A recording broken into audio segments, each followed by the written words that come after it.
अस्सलाम वालेकुम, welcome to Asha recipes. आज मैं आपको बहुत ही मज़ेदार और इजी वे में चिकन आलू गोश्त की रेसिपी देने जा रही हूँ। आइए देखते हैं इसे हमने कैसे तैयार किया। शुरू करते हैं बिस्मिल्लाहिर्रहमानिर्रहीम से। आज मैं आपको बहुत ही मज़ेदार और इजी वे में चिकन आलू गोश्त की रेसिपी देने जा रही हूँ। मेरे चैनल पे इससे पहले मटन आलू गोश्त और चिकन आलू गोश्त दोनों की रेसिपीज़ मौजूद हैं, आप चाहें तो जाके देख सकते हैं, और अगर आप कहेंगे तो मैं आपको इसका लिंक दे दूँगी। 3 मैंने आलू लिए थे दरमियाने साइज़ के, इनकी मैंने कटिंग कर ली है। 1 किलो मैं चिकन का गोश्त यूज़ कर रही हूँ। एक बड़े साइज़ की प्याज मैंने ली है, इसको मैंने कद्दूकश कर ली है। चाहे तो आप प्याज ग्राइंड कर सकते हैं, चाहे तो आप लच्छों की शक्ल में काट सकते हैं, आपकी मर्ज़ी है। 1 टीस्पून मैंने हरी मिर्चों का पेस्ट लिया है, और आधी प्याली जो है मैंने इसमें दही ली है। इसके अलावा स्पाइसेस में 1 टीस्पून रेड चिली पाउडर, क्योंकि मैं हरी मिर्चें भी यूज़ कर रही हूँ, ग्रीन चिली पेस्ट यूज़ कर रही हूँ, तो इसकी वजह से रेड चिली पाउडर जो है मैं कम डालूँगी।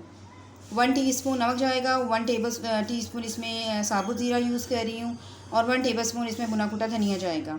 इसके अलावा 2 मैंने टमाटर लिए, इनकी मैंने प्योरी बना ली है, और ये हरी मिर्चों का ये लहसुन अदरक का पेस्ट है। इसमें भी मैं हरी मिर्चें डालती हूँ, इस वजह से आपको ये ग्रीन ग्रीन कलर लग रहा है। और होल स्पाइसेस में 2 सिनेमा स्टिक्स लिए हैं, 3-4 काली मिर्चें, और मैंने 2-3 लौंग लिए हैं।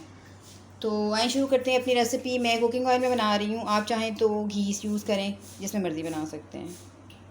शुरू करते हैं बिस्मिल्लाहिर्रहमानिर्रहीम से। कुकिंग ऑयल डाल दें, तकरीबन इसमें 1/4 कप कुकिंग ऑयल जाएगा।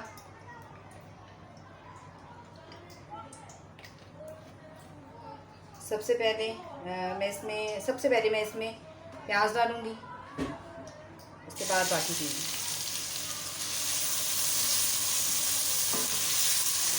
प्याज को ज़रा गोल्डन ब्राउन सा करें, कच्चा नहीं रखना बिल्कुल भी।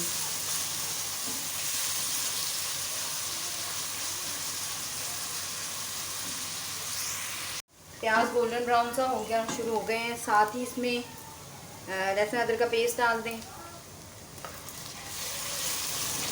थोड़ा सा सौटे करें।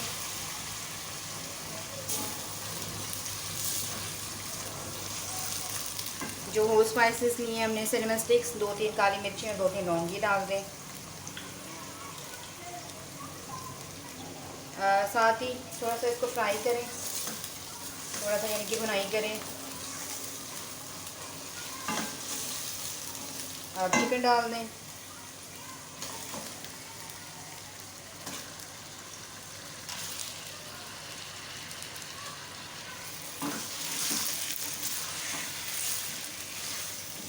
चिकन के साथ अच्छी तरह से भुनाई कर लें।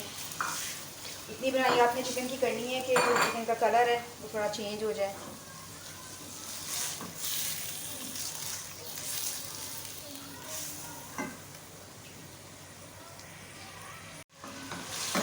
चिकन का कलर चेंज हो गया है। हरी मिर्चों का पेस्ट डाल दें। जो मैंने स्पाइसेस लिए हैं, क्योंकि अगर मैं मटन में बना रही होती तो फिर मटन को गलने में टाइम लगता है, तो चिकन जो है वो ज़्यादा टाइम नहीं लगता, तो इसलिए मैं साथ साथ सारे स्पाइसेस डाल दूँगी।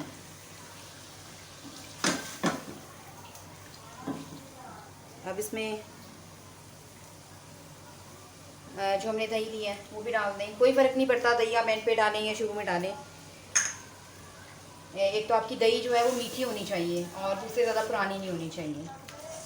बुनाई कर लें अच्छी तरह से।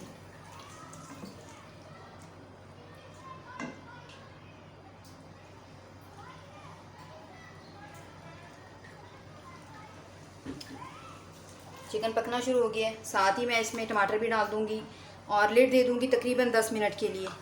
उतनी देर में चिकन और बाकी सारे जो स्पाइसेस, जो मसाले, टमाटर, हर चीज़ जो है वो अच्छी तरह से पक जाएगी चिकन के साथ। ये बहुत जल्दी तैयार हो जाने वाला चिकन आलू गोश्त है, और टेस्ट भी बहुत ज़बरदस्त होता है। स्पेशली हरी मिर्चों की वजह से टेस्ट जो है बिल्कुल अलग सा हो जाता है।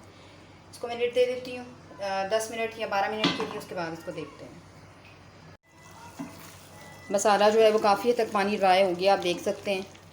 अब इस टाइम पे इसमें जो हमने आलू छील के रखे हुए हैं वो डाल दें, और थोड़ा सा मैं धनिया भी डालूँगी, बाकी गार्निशिंग के लिए रखूँगी। आलूओं के साथ थोड़ी सी भुनाई करें, और तकरीबन इसमें मैं 1 गिलास पानी डालकर आलू भी साथ गलने के लिए रख दूँगी। तो फ़िलहाल इसकी बुनाई करें अच्छी तरह से। आलू भी अच्छी तरह से भुन गए हैं, क्योंकि पहले काफ़ी स्पाइसी हो चुका है ये रेड चिली पेस्ट के साथ, तो मैं ज़्यादा नहीं, सिर्फ 1 टीस्पून जो है इसमें गरम मसाला डाल रही हूँ पिसा हुआ। अब इस टाइम पे आप देख सकते हैं ऑयल ऊपर आना शुरू हो गया है। इस टाइम पे 1 गिलास पानी डालकर मैं तकरीबन 7-8 मिनट के लिए इसको फिर से लेट दे दूँगी। तो जैसे ही आलू हमारे टेंडर होते हैं मैं आपको दिखाती हूँ। आफ्टर 15 मिनट्स आलू गोश्त हमारा बिल्कुल डन हो गया है, चिकन आलू गोश्त। आप देख सकते हैं, मुझे बस इतनी इसकी ग्रेवी रखनी है, इतना शोरबा रखना है। आलू जो है वो भी अच्छी तरह से हमारे टेंडर हो गए हैं। तो मैं इसे डिश आउट करती हूँ, आपको दिखाती हूँ। उम्मीद करती हूँ मेरी आज की ये सिंपल सी और मज़ेदार सी चिकन आलू गोश्त की रेसिपी आपको पसंद आएगी। अगर आपको मेरी रेसिपीज़ पसंद आ रही हैं तो प्लीज़ मेरे चैनल आशा रेसिपीज़ को सब्सक्राइब कीजिए, लाइक कीजिए, शेयर कीजिए। अगली रेसिपी तक के लिए अल्लाह हाफ़िज़।